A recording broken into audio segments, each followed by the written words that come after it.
Mais à l'époque, moi quand je discutais avec eux, mais ils obligeaient du triple vitrage, ils voulaient pas qu'on ait des cursives, ils voulaient que ce soit tout carré. Ils prenaient, nous à l'époque, quand on a fait la conception, on n'avait pas encore de voiture électrique, mais ils prenaient dans l'énergie consommée, l'énergie de la voiture, tu vois. Je veux dire, ça basculait ça sortait tous les calculs en dehors de la fenêtre d'objectif. Donc il y avait tellement de contraintes, enfin bref, ça n'avait pas de sens. Je dis toujours aux gens qui veulent dessiner leur propre maison, je dis, effectivement, aujourd'hui, on trouve soit des petites planches à dessin pour ceux qui veulent faire à l'ancienne, soit des logiciels, y compris en open source, qui ne coûtent rien. Alors, on fait des traits, on aligne des trucs. Bon, ok, on va mettre des murs qui vont se rejoindre, on va mettre des menuiseries qui vont s'intégrer dedans. C'est pas une conception, ça. Ça, c'est, voilà, on joue au Lego, comme des enfants. Mais la conception architecturale, le bioclimatisme, non, ça s'improvise pas, quoi.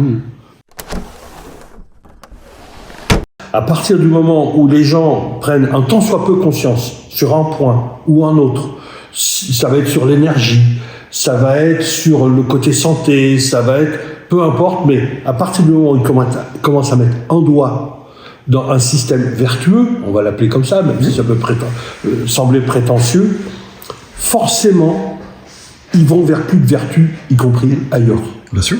Et c'est obligé. Un jour, tu m'avais dit, et je me souviens, puisque tu es quelqu'un qui s'occupe aussi beaucoup de photovoltaïque, tu m'avais dit, mettre un panneau photovoltaïque chez quelqu'un, c'est lui faire comprendre ce qu'est un kilowattheure. Parce que le simple fait de se dire, il y a certains jours, ma petite ampoule de X watts, là, j'arrive même pas à l'allumer pendant plusieurs heures, et ben, d'un coup, on sait à quel point c'est précieux de ne pas consommer inutilement des kilowattheures qui sont tellement précieux pour faire d'autres choses. La VMC, l'hiver, sert à évacuer la chaleur en trop. Quand même, se le noter, ça. L'hiver, en Haute-Savoie, à 850 mètres, on est dans une maison sans chauffage, il n'y a pas de chaudière, il n'y a pas de poêle. La VMC a pour charge d'évacuer la chaleur en trop. Et l'hiver, ça, et l'été, de tourner de telle sorte à ne pas amener d'air chaud dedans. Voilà, là, on voit à quel point on peut aller, et c'est simplement de l'architecture, de la conception.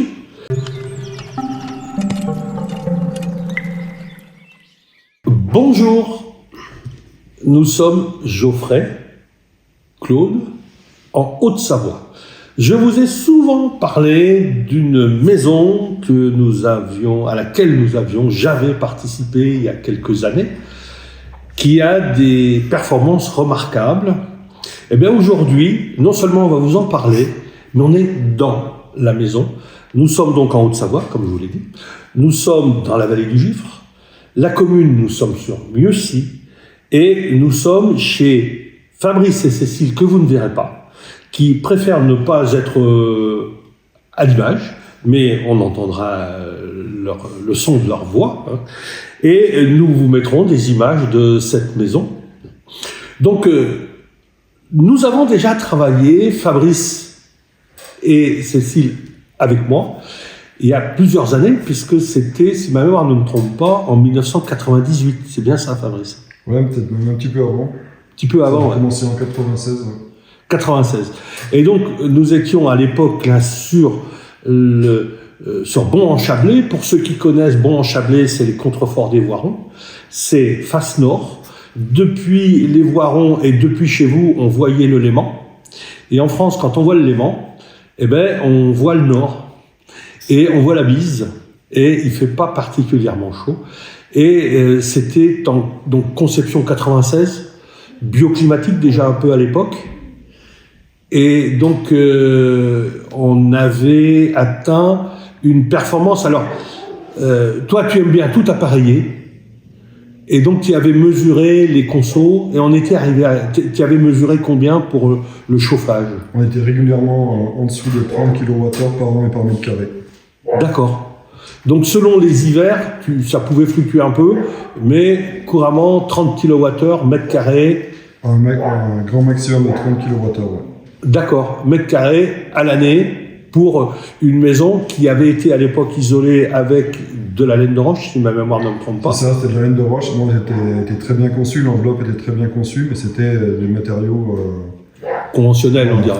Voilà. On n'avait pas encore pris la foudre. Donc, mais bon, il y avait quand même un Starking, enfin voilà, c'était... Ouais, on avait fait. Il y avait quand même des choses bien. Forcément, on n'arrive pas à un résultat comme ça si on ne fait pas attention.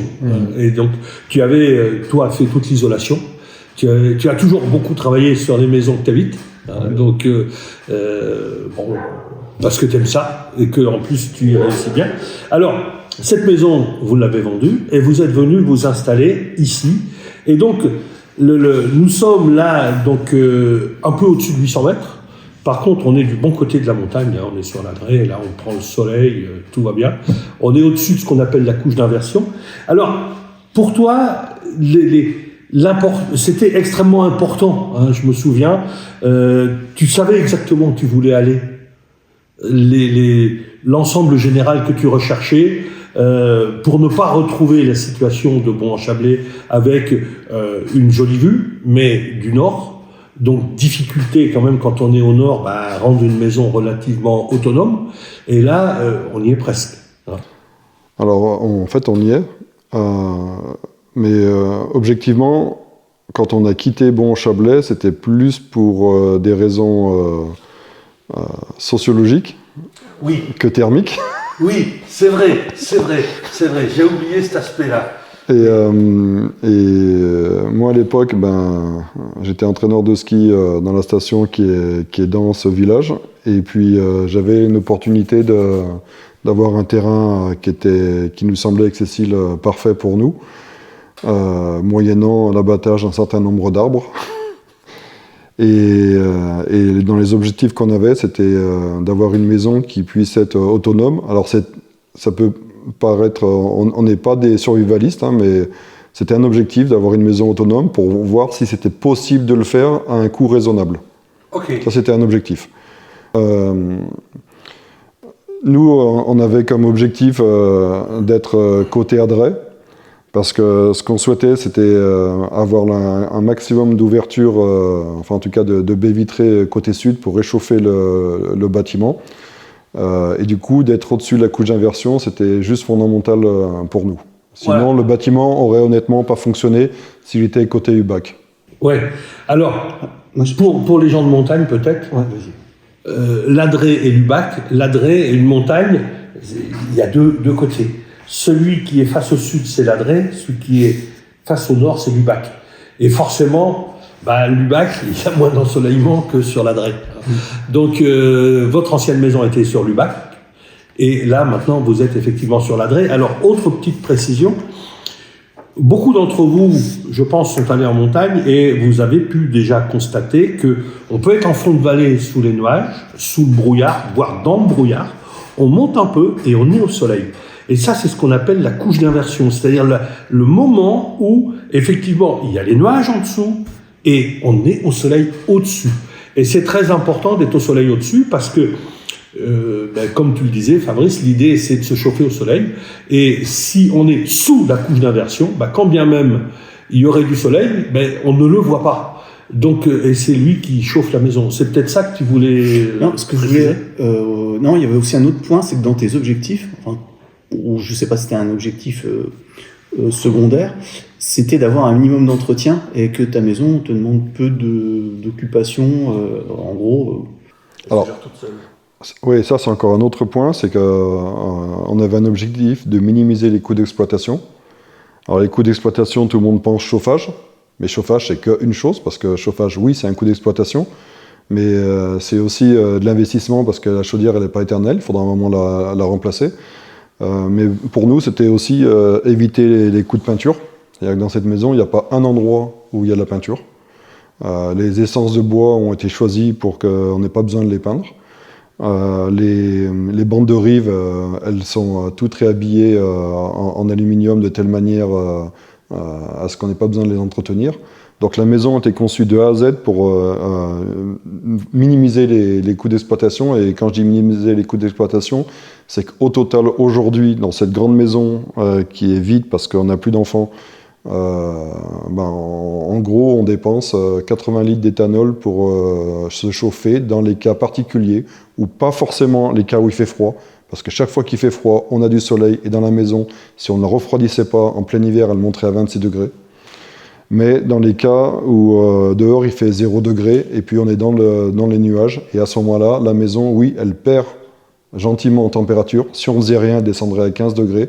Et là, on démarre donc un tout petit chauffage. C'est même pas un chauffage à point, légalement, c'est même pas considéré comme un chauffage. L'éthanol, c'est considéré comme de l'ornement. Mais ça produit entre 1000 et 1500 watts, et ça nous suffit largement à réchauffer cette maison. Enfin, la partie chauffée, c'est 211 mètres carrés, et ça nous suffit largement à réchauffer la maison et la ramener à 19-20 degrés. Dans cette maison, à 18 degrés, on se sent vraiment très très bien. À 18 degrés, on se sent aussi bien que dans une maison à 21-22, une maison classique qui est à 21 ou 22. Donc oui, l'objectif, c'était vraiment de diminuer les coûts d'exploitation, mais c'est pas le tout. Moi, je voulais aussi ne pas exploser, comment on dit ça, le capex, là, les coûts d'investissement dans ce bâtiment. On voulait pas faire une maison technologique, on voulait que ce soit une maison de bon sens. Et c'est ce qu'on a réalisé, avec aussi beaucoup de discussions avec Claude sur ce sujet, quoi. Et juste en introduction, de concevoir une maison comme ça et de la réaliser, est-ce que c'est un surcoût par rapport à une autre maison plus traditionnelle avec un chauffage, etc. Alors non, pas du tout. Et ça faisait partie du cahier des charges. Et ça, je voulais pas bouger. Typiquement, on n'est pas allé chercher un architecte qui ait une certification maison passive. Nous, on a voulu faire une maison du bon sens. Et sans surcoût. Et ça, c'était vraiment l'objectif, et on a réussi à tenir cet objectif. Et c'était aussi une façon de militer, mais d'une façon active, sans être, quand je dis active, ça veut dire active par l'exemple, et pas active par la défilé dans la rue, là. Voilà, c'était de montrer que c'est faisable, et ça fait, aujourd'hui, ça fait 12-13 ans qu'on vit ici, et ça a complètement rempli ses objectifs. Alors, est-ce que, en fait, la partie conception, elle est... en gros, le prix des appareils que tu n'as pas mis, du type chaudière, etc. Eh ben, c'est typiquement, par exemple, un plancher chauffant. C'est une chaudière.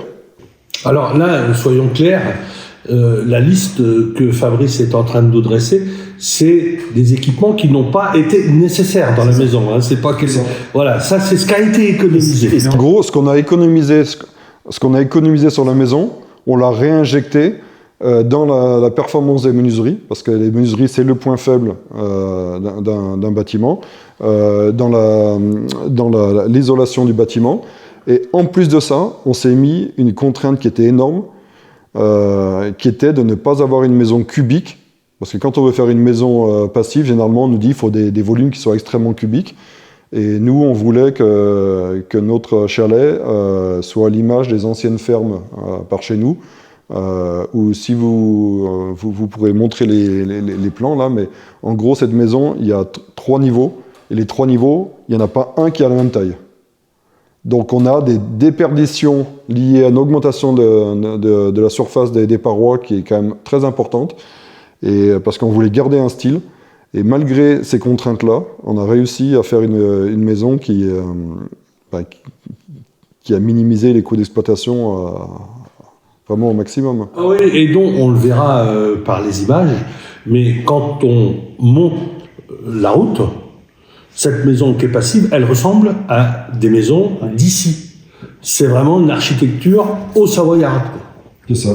Ça, c'était l'objectif. Alors, il y a aussi un autre point, c'est que... alors je coupe un petit peu ce qu'on avait décidé de faire, c'est que il y a la partie conception aussi, que toi tu as faite en partie, parce que tu sais faire des STD. En fait... simulation thermique dynamique. Oui, j'ai fait de A à Z la conception, parce que à l'époque, pour faire des maisons de ce niveau de performance, il fallait aller chercher le logiciel pour les maisons passives, qui pour moi ne correspondait pas aux besoins qu'on avait dus à nos contraintes d'architecture. Moi, j'avais l'habitude de travailler sur un logiciel américain qui s'appelle Energy Plus, qui existe toujours, hein, qui est un logiciel qui est open source, qui a été fait par le département de l'énergie aux États-Unis. Et c'était à l'époque vraiment, effectivement, très difficile d'utiliser ce logiciel, mais par contre, il est extrêmement précis. Et c'est moi ce qui m'a permis de valider que l'architecture qu'on voulait était en phase avec nos objectifs, moyennant effectivement des performances dans les matériaux. Et ce qui est toujours difficile à faire, et ça par contre c'est de l'empirique, c'est d'aller chercher du confort, parce que le confort n'est pas modélisé mathématiquement. Donc il y avait une partie qui était tangible, liée à la conception à la STD, donc la simulation thermique dynamique. Et puis une partie qui était plutôt empirique, c'était comment aller chercher du confort dans cette maison pour que, effectivement, à 18 degrés, on se sente vraiment très bien. En tout cas, aussi bien qu'à 21 degrés dans une maison classique. Et est-ce que tu penses que quelqu'un qui voit cette vidéo pourrait s'inspirer? Et est-ce que c'est accessible aujourd'hui, Alors, ça, non seulement quelqu'un pourrait s'inspirer, mais cette maison a donné lieu à plusieurs constructions qui étaient sur ce principe et qui fonctionnent très bien. Et ça, c'était en tout cas, personnellement, c'était ma façon de m'impliquer dans ce projet, c'est que ça soit un cas d'école et qu'on puisse reprendre tout parti de ces éléments pour atteindre des objectifs de performance à un coût standard, quoi. À un coût d'une construction standard. Ok. Donc quelqu'un qui voudrait le faire, on peut mettre un lien quelque part pour prendre contact ou pour... Vers qui on pourrait renvoyer? C'est dur. Hein. Oui, c'est dur. Alors, il y a plein de gens et à la fois personne qui comprend tout. ouais. Tous les charpentiers avec lesquels on a bossé, regarde, j'ai plein de charpentiers qui font eux-mêmes l'isolation, qui font eux-mêmes la conception. Mais quand c'est pour leur maison à eux, ils nous demandent à nous de venir. Mais ça, tu me demandais à Cécile, des cas comme ça, on en a vu vraiment beaucoup. Parce que c'est beaucoup plus complexe qu'on imagine. Oui. Après, nous, ce qu'on peut faire ici, c'est montrer comment on a travaillé. Toi, les dormants, là, c'est très particulier, tu vois comment ils sont intégrés. Ça, on pourra le montrer. Il y a plein de petits trucs. Mais en tout cas, ce que je veux dire, c'est qu'une maison, pour qu'elle marche, c'est une succession de petits détails. D'accord. Et malheureusement, c'est pas quelque chose qui a été conceptualisé comme étant à reproduire, parce que justement, le bon concept, c'est en quel endroit, quelle architecture, comment ça va s'adapter au terrain, à l'environnement au plus proche, à la zone climatique dans laquelle on est, parce que c'est des microclimats partout, aux attentes des particuliers. L'IA est capable de le faire. Ouais. L'IA est capable de le faire d'une façon pérenne, parce que le savoir de Claude, mon savoir et d'autres savoirs mélangés, on pourra fournir une continuité. Ok, bon, bah, c'est une belle promesse, ça. Mais ça a toujours été. C'est un corpus de savoir qu'on mixe. D'accord. Non, parce que là, on va faire beaucoup de promesses. Mais beaucoup de promesses, en tout cas, on montre que c'est possible. Ouais, on montre que c'est possible. Et le fait de montrer que c'est possible, il va y avoir des gens qui vont avoir envie. C'est ça. Et l'idée, c'est qu'on puisse leur dire, si c'est pas vrai aujourd'hui, si c'est pas possible aujourd'hui, ça va l'être demain, dans un demain très proche, parce que effectivement, l'IA, oui, l'intelligence artificielle. Non, mais sans parler d'IA maintenant. Mais en tout cas, ce qu'on peut dire, c'est qu'aujourd'hui, cette maison, ce type de conception, a généré des constructions neuves en bois sur ce modèle. Alors, sans forcément aller jusqu'au bout, mais en tout cas qui sont tout à fait fonctionnels, a donné lieu à des rénovations de bâtiments comme celles que vous avez vues à Vieux, qui sont sur ce modèle et qui fonctionnent parfaitement. Donc, oui, c'était vraiment un objectif d'un démonstrateur, mais surtout un démonstrateur accessible. C'est-à-dire qu'on n'est pas allé faire des conceptions qui coûtaient une blinde, où on n'est pas allé faire de mettre de la technologie qui serait pas accessible à certaines personnes. On est vraiment resté sur du simple. Oui, ce qui est mis en œuvre ici, c'est vraiment, on le trouve facilement, ça existe.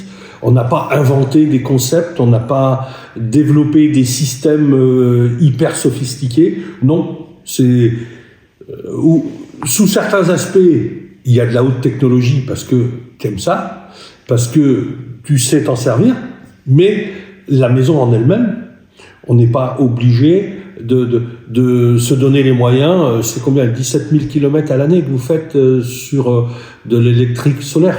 Ouais, mais ça, c'est. Mais c'est autre chose. C'est autre chose, c'est un autre C'est autre sujet, chose. je veux dire. Voilà.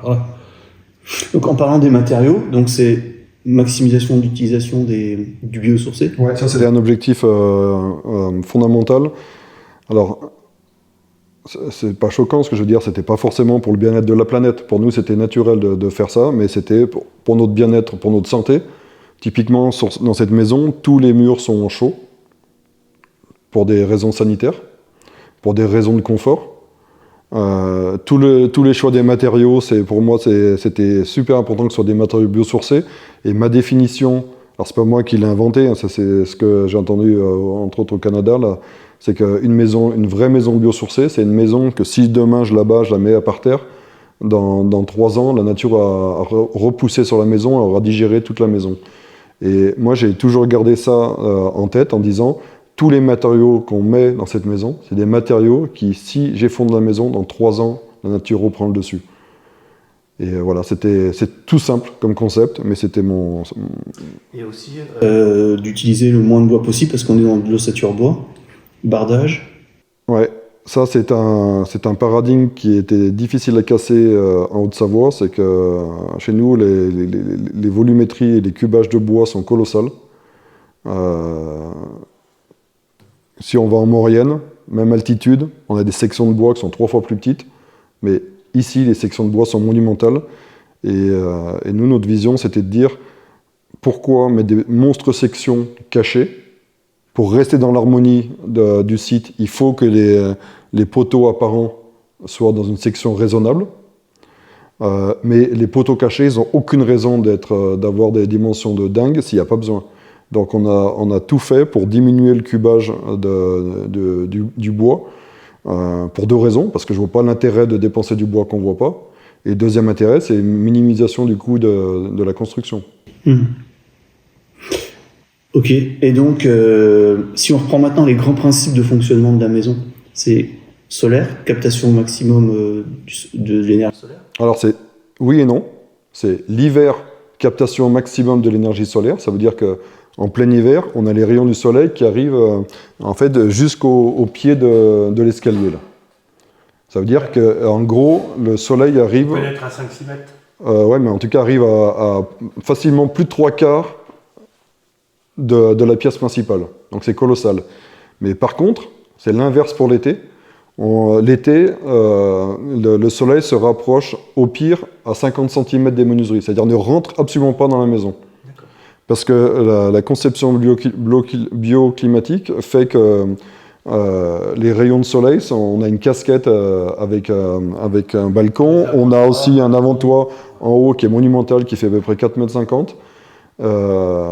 Alors il a fallu trouver une solution harmonieuse pour que ça se passe bien. C'est pour ça qu'on a fait intervenir un architecte qui a pris en compte toutes ces contraintes et qui a fait en sorte que la maison elle soit harmonieuse. Mais en tout cas, cette casquette de 4,50 m fait qu'on a l'été, nous ici, on est au top. Et quelle que soit la température qu'il fait, même s'il fait 30 dehors, dans la maison, on monte à maximum peut-être 21. Et puis si on laisse les fenêtres ouvertes, forcément, ça va monter un petit peu en température. À 6 h du soir, on ouvre et la température s'en va, quoi. Alors justement pour gérer le fait qu'il y ait qu'il fasse un peu chaud, qu'il soit 26, tu redescendes à 21, et le fait aussi qu'il y ait un certain maintien de la température quand l'énergie est captée, est-ce que c'est quoi? Il y a les principes d'inertie? Alors c'est principalement la VMC, parce que la VMC double flux, elle est paramétrée de telle manière à ce qu'elle évacue des calories trop importantes l'hiver, et qu'elle minimise les entrées d'air chaud l'été Voilà, ça c'est le job de la VMC pour l'air ambiant. Et ensuite, pour toutes les surfaces extérieures, bah, c'est de travailler avec des matériaux qui ont d'abord une énorme inertie. Donc ça c'est super important, principalement en toiture.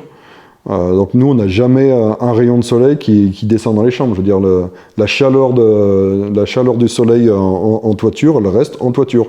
Elle ne redescend jamais dans le bâtiment. D'accord. Donc ça c'est. Alors, j'aimerais qu'on revienne sur une phrase quand même, parce que ça montre jusqu'où on peut aller. Je vous rappelle, on est en montagne, on est à plus de 800 mètres, on est en Haute-Savoie, et Fabrice nous a dit, la VMC, l'hiver, sert à évacuer la chaleur en trop. Quand même, se le noter, ça. Hein, l'hiver, en Haute-Savoie, à 850 mètres, on est dans une maison sans chauffage, il n'y a pas de chaudière, il n'y a pas de poêle. La VMC a pour charge d'évacuer la chaleur en trop. Et l'hiver, ça, hein, et l'été, de tourner de telle sorte à ne pas amener d'air chaud dedans. Là, on voit à quel point on peut aller, et c'est simplement de l'architecture, de la conception. Donc, si on a à un moment donné, en tant qu'artisan, je disais toujours à mes clients, si je dois devenir très fort en tant qu'artisan, c'est qu'il y a eu un problème à la conception. Parce qu'à un moment donné, je dois corriger un défaut. Et là, les défauts, une VMC, double flux toute seule, elle se débrouille.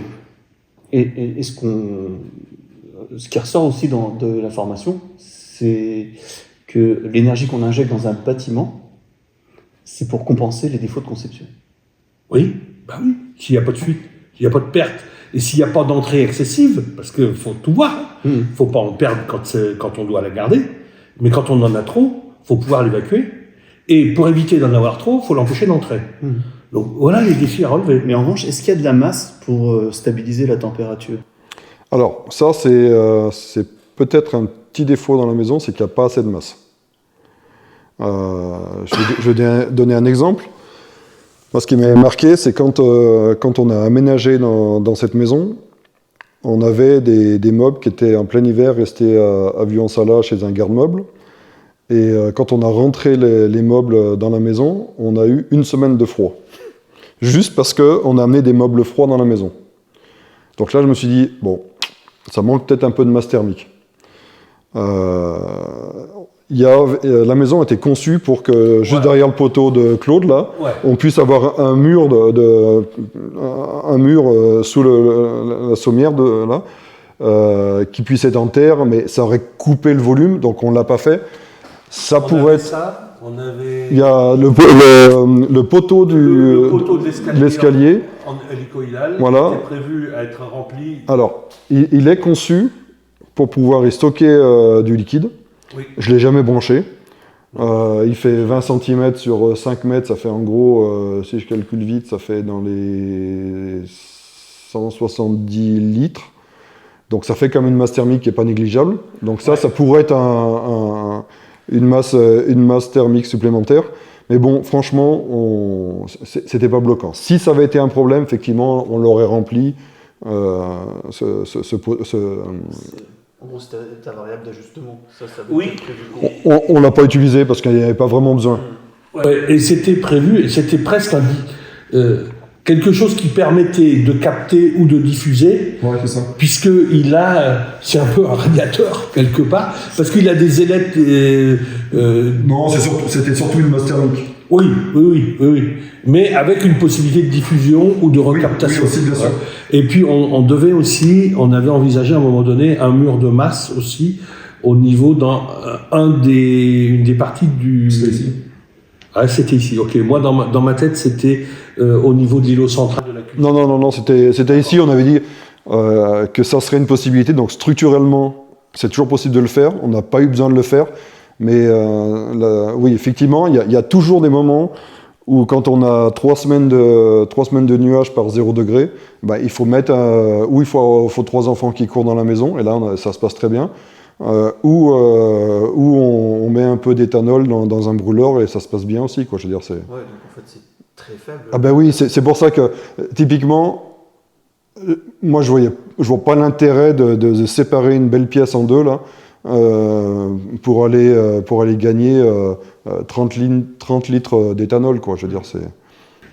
Oui. Et alors, on a limité quand même l'inconvénient de la masse thermique manquante dans le fait qu'on a utilisé aussi des matériaux isolants à forte capacité thermique massive en eux-mêmes déjà. Hein. Donc on est partout en watts de cellulose. Hein. Donc on a une chaleur spécifique, comme tout ce qui est cellulose, enfin à base de cellulose, c'est de l'ordre de 1800 joules par kilo par Kelvin. Et on a quand même des épaisseurs significatives, même si on n'est pas allé dans des délires, puisque de mémoire on a 240. On a 240 de partout, sauf au nord, où on a 260. Voilà, on avait mis un... Moi, 267. voilà, pour être très précis. Et donc, et sur le toit, on a 30 ou 35. Non, on a 360. 360, voilà, ok. Et donc, ça, c'est de la ouate de cellulose, et on a, on va dire en densité moyenne, on est aux environs de 40-45 kilos le mètre cube. Donc, on a une chaleur spécifique élevée, on a une épaisseur significative, on a une diffusivité de bon niveau, et on a donc de la masse, quand même, parce que sur l'ensemble, ça représente quand même du poids. Ah oui, bien sûr, puis le Pharmacell, et tout est en Pharmacell ici. Voilà. Le Pharmacell est utilisé pour du contreventement au niveau horizontal, est utilisé pour la masse thermique, et était un très bon support aussi pour la chaux, quoi. Oui. Donc, on a quand même des parements qui sont lourds. On a un isolant qui est lourd, on a un parement, il n'est pas très épais, hein. Pharmacell c'est 13 mm, mais c'est 2 fois et demi le poids d'un placo. Donc forcément, c'est beaucoup plus de masse, et dessus, ça a été tout retravaillé à la chaux. À la terre, il y a de la terre, à la chaux. Exact. Donc, si je reprends les principes, bioclimatique, oui. Isolation en watts de cellulose, donc avec une certaine inertie. Oui, des menuiseries de très très très haut vol. Menuiseries de très haut vol. Française. Ouais. Française. Et puis un assemblage des menuiseries très particulier. Oui. Atypique. On en a bavé pour les mettre en place. Il y a des endroits. Ouais. Mais ça s'est fait. Ça s'est fait, non, mais en tout cas, techniquement, la caméra thermique, on voit très bien qu'on n'a pas on a très peu de delta de température entre les dormants et les murs, contrairement à toutes les autres poses. Et ça, c'est quelque chose qui a été repris dans un paquet de chalets. Voilà, ça, c'est un des principes de base. Les menuiseries doivent être intégrées dans le manteau isolant. On doit avoir une continuité. Et je me souviens quand on était allé à Grenoble, qu'on avait rencontré Monsieur André, parce qu'on peut citer le fabricant. Ça te pose pas de problème, quoi. Non, mais c'est pas Grenoble. C'est pas à Grenoble qu'on les avait Non, donc André, ils étaient à l'époque... oui, mais on était sur un salon quand on les a rencontrés. Voilà, un salon à Grenoble. La société André, ça tu peux le dire, la société André qui fait les menuiseries, qui va faire les prochaines menuiseries pour nos prochaines maisons. Donc eux, ils sont dans la Drôme. Oui, donc voilà, le fabricant de menuiseries, effectivement, sont les menuiseries André, dans la Drôme. Et celle-ci, c'était technique, ce qu'on appelle OptiWim. OptiWim, c'est la licence autrichienne. Et eux avaient acheté pendant 10 ans la licence OptiWim qui leur permettait de produire des menuiseries passives de très haut niveau, certifiées. Bieber, aujourd'hui, a cette licence. Et donc André, ils ont une très grosse expérience dans ce type de menuiserie. Maintenant, ils ont leur propre menuiserie, ils sont plus aux licences autrichiennes. Ils ont leur propre menuiserie, ouais. Mais toujours avec des performances incroyables. Et je me souviens, la première fois qu'on l'a rencontré, Monsieur André nous disant « Moi, je peux vous vendre de super menuiseries, mais selon comme vous les intégrerez dans votre bâti, ça changera tout. » Et effectivement, il y a eu un travail important qui a été fait pour avoir une continuité. Donc ça c'est vraiment Donc les nécessaire. menuiseries, la pose des menuiseries, la qualité des menuiseries et la qualité de la pose. Oui. Il y a une VMC double flux. Alors, avant la VMC double flux, pour qu'elle fonctionne bien, on a aussi une étanchéité qui a été faite avec, donc, par vapeur, gestion du transit de la vapeur, donc ça a été fait aux petits oignons, et étanchéité, raccordement du pare-vapeur à la structure, aux menuiseries. Donc, ça n'était pas encore une grande pratique en France, hein. On était en avance, puisqu'on était avant 2012, on était en 2008, 2009. Dans la conception, ouais. Ouais. Et la réalisation, c'était avant 2010. Mais en tout cas, la maison était finie en 2011. Enfin, en tout cas, on y habitait même avant. Mais oui, c'est ça, en 2010, on y habitait déjà. Oui, donc, et tu as effectivement, parce que c'est toi qui as fait tout ça, tu as effectivement traité le pare-vapeur tel qu'aujourd'hui on le préconise dans le neuf. Et on a une étanchéité à l'air qui est hyper correcte. Même si on n'a pas fait de blower test à l'époque. À l'époque, ça se faisait pas. Ouais. Non, non. Mais on était en avance, quoi. C'est vrai que ouais, on surprenait quand même un peu les gens, quoi. Mais pourquoi vous faites ça? Parce que c'est bien, quoi. Et aujourd'hui, on se pose plus la question pourquoi, on sait qu'il faut le faire. À l'époque, on avait anticipé quand même. Hein. Et donc voilà, alors effectivement, sur les principes, moi je crois qu'on peut dire qu'on a un bioclimatique de haut niveau.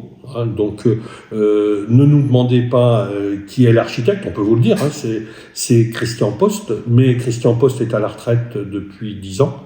Plus peut-être même, et donc ne pratique pas, hein, ne pratique plus. C'est donc la charpente, on peut dire qui a taillé, non, ou pas? Oui, c'est des gens avec qui on travaille et qu'on pousse régulièrement, c'est la famille Crochet. Voilà, Crochet, donc vraiment on a travaillé local, hein. Crochet qui est donc à la balle de Sillingy, voilà, si les gens cherchent. Crochet, la balle de Sillingy, des gens très bien. C'est nous qui avons dressé la bâtisse. Donc on reprend bioclimatisme, Oui. qualité des poses et des matériaux. Oui. Il y a une VMC double flux quand même, je reviens dessus. Il y a une VMC double flux, il y a une étanchéité. Étanchéité, ouais. Étanchéité. Hein.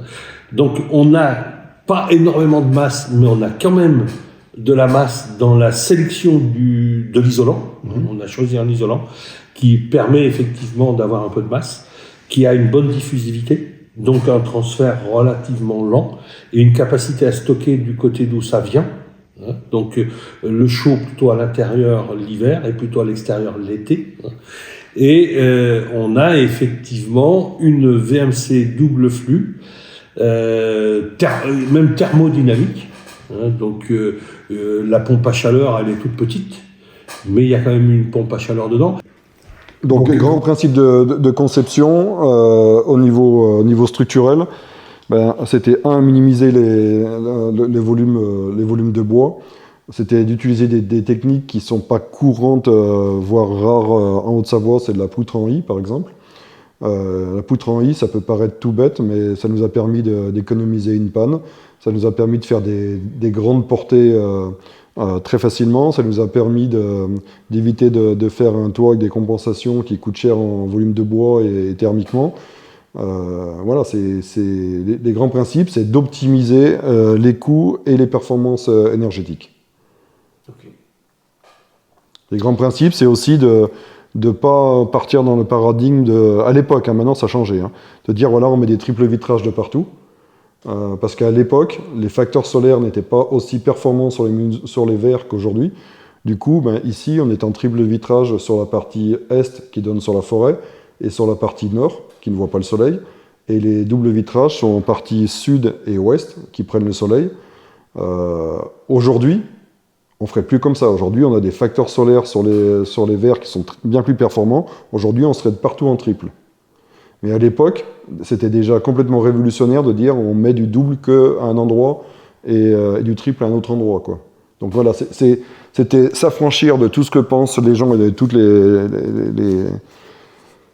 logiques ancestrales, là, et puis de réagir en partant de travailler en partant d'une feuille blanche, à partir d'outils comme justement la STD d'Energy Plus, et de partir de cette feuille blanche sur des concepts qui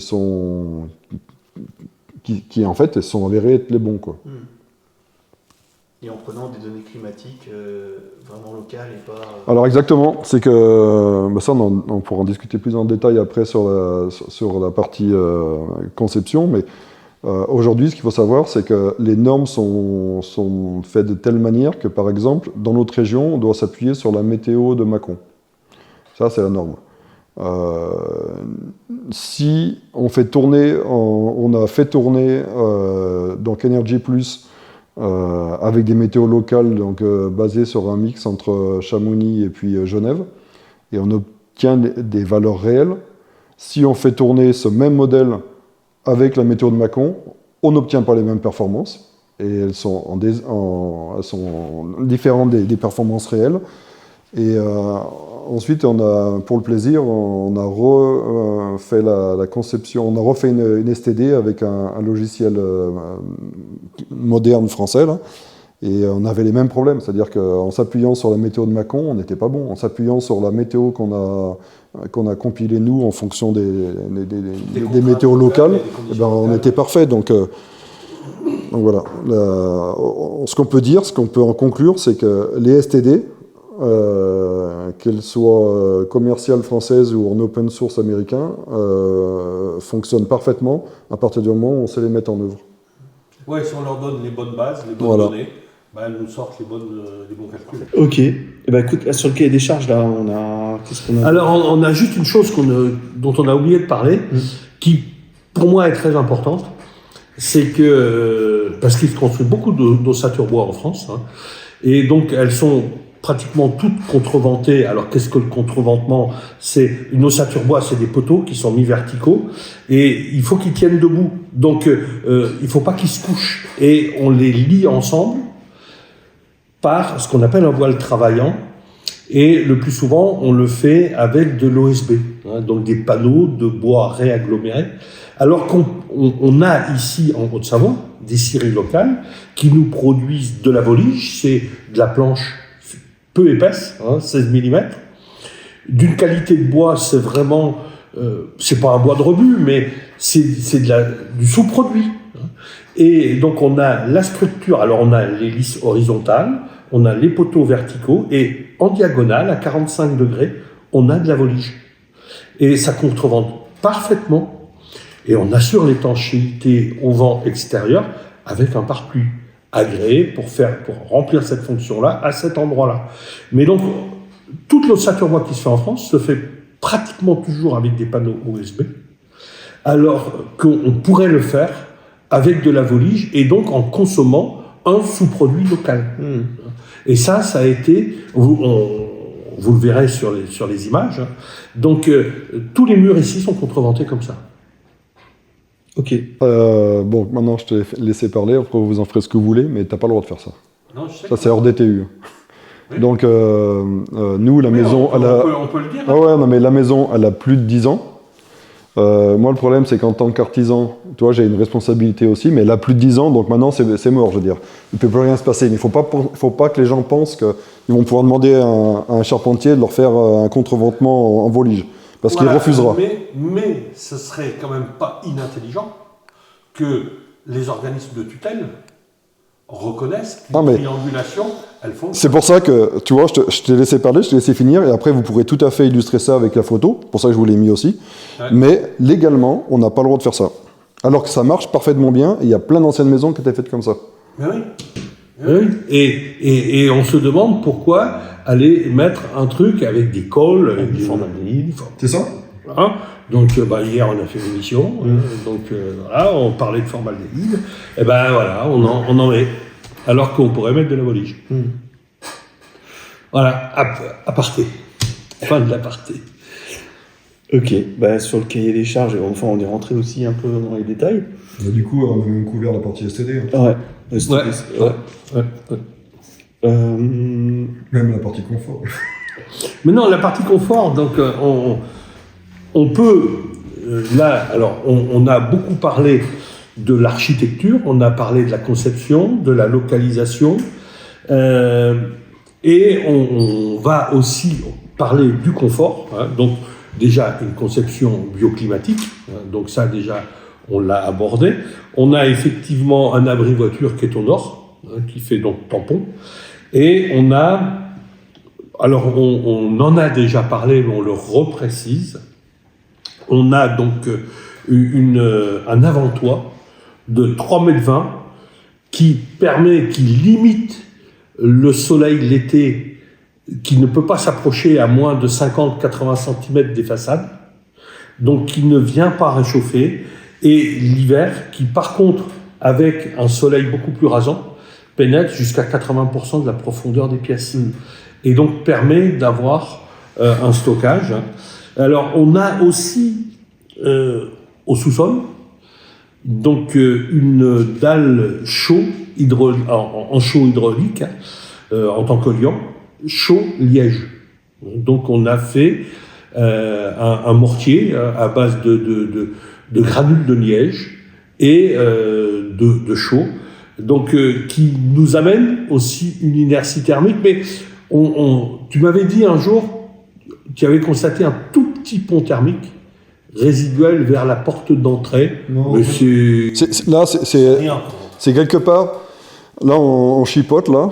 C'est Ouais. un tout petit défaut de conception. C'est donc au sous-sol, avec, C'est le donc, seuil. avec le seuil de porte maçonnerie qui apporte un petit peu de froid. Mais ça, tu le vois, la caméra thermique, elle a une précision diabolique. Ouais. Donc, il ne faut pas s'énerver avec ça. C'est vrai que quand tu vas chercher les centièmes de degrés, tu vois des deltas. Mais encore une fois, le diable se cache dans les détails quand tu fais une maison de ce type-là. Et si c'était à refaire, je ne ferais pas de seuil en maçonnerie. Parce que le seuil en maçonnerie appuyé sur une dalle en chaux hydraulique amène un petit peu de froid sur le bord de la dalle. Voilà, mais pénétration très courte. Oui, pénétration courte. Tu mets un paillasson, c'est fini. Voilà, je veux dire, voilà. Alors, sur le confort, tac, c'est bon. Alors, est-ce qu'on peut... pourquoi tu n'as pas postulé au label Maison Passive en 2009? Ouais. Ça présente un intérêt ou pas? Je sais pas, c'est vachement délicat. Est-ce que vous y voyez un intérêt de... Pas forcément d'entrer dans le détail, mais ça montre le fait que en fait, le label de la Maison Passive, il enferme dans un système. Alors, oui et non. Il l'enfermait dans un système. Maintenant, tu sais, tu as plein de niveaux au niveau passif. Voilà. C'est beaucoup plus flex. Mais à l'époque, moi, quand je discutais avec eux, mais ils obligeaient du triple vitrage, ils voulaient pas qu'on ait des cursives, ils voulaient que ce soit tout carré. Ils prenaient, nous, à l'époque, quand on a fait la conception, on n'avait pas encore de voiture électrique, mais ils prenaient dans l'énergie consommée, l'énergie de la voiture. Tu vois, je veux dire, ça basculait ça sortait tous les calculs en dehors de la fenêtre d'objectif. Donc il y avait tellement de contraintes, bref, ça n'avait pas de sens. Et ça me dérange de faire passer ce message parce qu'ils se sont bien améliorés. Hein.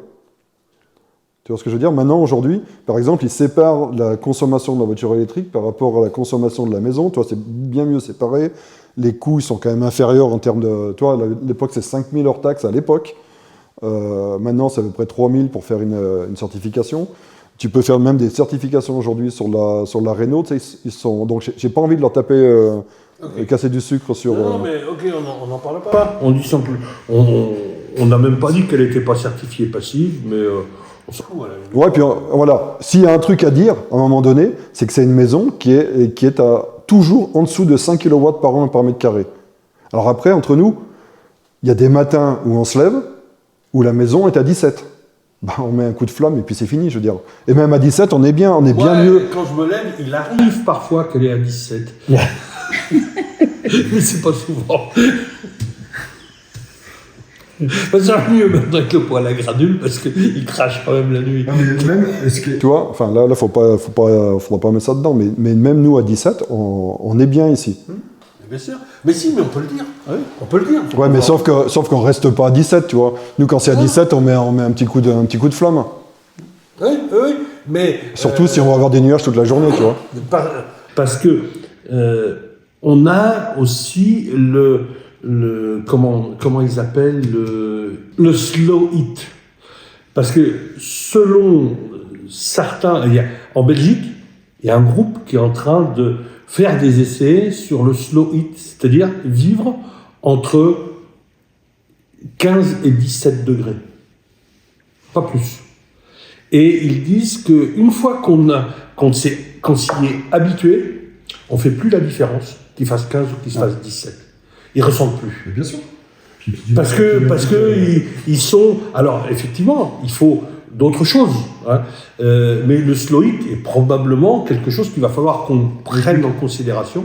Tu sais, moi, ça me fait mal au ventre, mais tu peux demander à Cécile, dans la partie thermique d'Ilanga, là, régulièrement, surtout avant l'hiver, j'ai des gens qui m'appellent en me disant on n'a pas l'argent d'acheter du fuel, on ne sait pas comment on va chauffer, qu'est-ce qu'il faut faire, qu'est-ce que vous pouvez nous apporter comme solution. Ils sont en détresse totale.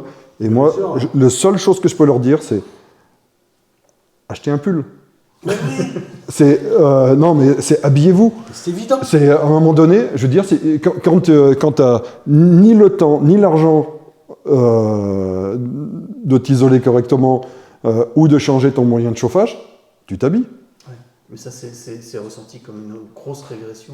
Et puis c'est quasiment comme une insulte. Les gens, quand je dis ça aux gens, ils le vivent très mal. Oui, comme une insulte ou comme... Oui, une insulte ou un échec. Je suis obligé de m'habiller chez moi. Ouais. Alors que, quand même, je devrais pouvoir vivre en petite culotte, même s'il fait 20 dehors, moins 20 dehors. Non, il fait moins 20 dehors, tu ne fais pas en petite culotte chez toi. Quand bien même, tu en aurais envie. T'attends qu'il fasse plus chaud. Ce type de retour que je fais, je t'assure qu'avant l'hiver, je le fais 3 fois par semaine. 3 fois par semaine, les gens qui m'appellent avec ce type de problème. C'est colossal. Parce que moi, je l'ai sur la chaîne. Des gens qui disent mais comment on va faire, et quand j'écris sur la chaîne, on fait une vidéo disant que il va falloir s'habituer à vivre autrement et prendre d'autres règles de fonctionnement parce qu'on ne pourra plus, mais on s'entend répondre oui mais on va quand même pas revenir comme au 19e siècle. Ok, d'accord, vous voulez revenir jusqu'au 19e siècle, là c'est encore autre chose ça. Non, c'est pas une régression, c'est simplement, effectivement, faire face à des contraintes. On est allé trop loin dans les consommations, mais aujourd'hui, les gens, effectivement, on est encore dans le paradigme où il faut chauffer. Il faut avoir conscience de ce que c'est 1 kWh et de comment on le produit et en fait...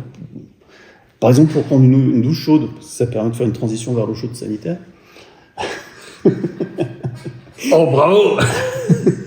Parce que c'est vrai que quand on prend conscience de qu'est-ce qu'il faut pour faire 1 kWh, sauf quand on le récupère comme ça, pas comme ça directement, mais ça devient absurde de mettre toute cette énergie pour se chauffer, ou pour chauffer de l'eau chaude. C'est clair. Alors justement, l'eau chaude sanitaire, parce que là on a parlé du chauffage de l'enveloppe, on va dire. C'est fait comment ? Alors, en fait, donc dans le cadre de la société, on était à la fois mis en œuvre on faisait à la fois de la mise en œuvre d'isolants, puis à la fois bureau d'études thermiques. Donc de ta société, ton entreprise à toi. Oui. Et aussi, je suis bureau d'études sur des microgrids, donc des solutions photovoltaïques pour des tout petites installations type site isolé ou des grosses usines avec 850 modules solaires. Donc voilà, c'est un spectre qui est assez large. Et historiquement, même à Bon-Chablais, on faisait l'eau chaude avec des panneaux solaires thermiques. Et moi, j'ai rapidement été convaincu que quand on avait besoin de versatilité, c'est-à-dire d'électricité et d'eau chaude, c'était pas forcément la meilleure solution. Et malgré ça, dans cette habitation, on avait des modules photovoltaïques et du solaire thermique, parce que je voulais mettre les deux pour être capable d'avérer en fait que je pouvais calculer et ce que je pouvais valider, on va dire, théoriquement. Et donc on a effectivement pendant au moins 7 ans fait de l'eau chaude sanitaire avec du thermique. Ça marche très bien. Moi, La technologie ampoule sous vide. Ouais, c'était des tubes sous vide qui marchent très bien par des temps très froids. Là, c'est vraiment une installation qui est géniale. Moi, en tant que bureau d'études, chaque fois qu'on me dit j'ai besoin d'eau chaude sanitaire ou en tout cas d'eau chaude, et c'est tout ce dont j'ai besoin, forcément je les pousse sur des solutions sur des solutions thermiques solaires. Mais quand j'ai des clients qui me demandent de l'énergie électrique ou de l'eau chaude sanitaire, je les pousse plus vers des solutions photovoltaïques. Et c'est ce qui s'est passé dans cette maison, c'est qu'à un moment donné, on a juste enlevé les modules solaires thermiques parce que les solaires thermiques, ça a peut-être c'est sûr, c'est un excellent rendement au niveau du module, mais après il faut transporter la chaleur sous terre jusqu'à un échangeur, etc. Donc on a au total une perte de rendement qui est quand même assez significative. Et ça demande un entretien. Le nombre d'installations que je connais qui ne fonctionnent plus parce qu'elles n'ont pas été suivies régulièrement par des plombiers chauffagistes, c'est colossal. Alors que le photovoltaïque, en fait, il y a zéro entretien. Je veux dire, à part un petit coup de nettoyage de temps à autre, il y a juste zéro entretien. Et comme nous, on est dans un cas de figure un peu particulier où on a ici 2 sources photovoltaïques qui sont suffisamment importantes pour couvrir l'intégralité du besoin et même pour recharger un véhicule électrique et de faire entre 15 et 20 000 km par an. Du coup, on n'en était pas à ça près et c'était beaucoup plus simple d'aller chauffer de l'eau avec des modules photovoltaïques. Encore une fois, ça ne veut pas dire que les modules thermiques sont mauvais, ça veut juste dire que quand on a besoin d'électricité et d'eau chaude, alors on peut se poser la question, est-ce qu'on met deux installations, est-ce qu'on n'en met qu'une? Là, il y a des questions qui se posent. Si je suis face à quelqu'un qui veut faire son entretien lui-même et puis qui fait tout lui-même, forcément, on va l'amener vers 2 systèmes. Mais si c'est quelqu'un qui n'a pas envie de payer de la maintenance et qui veut que ça marche systématiquement, on va l'envoyer sur du photovoltaïque pur.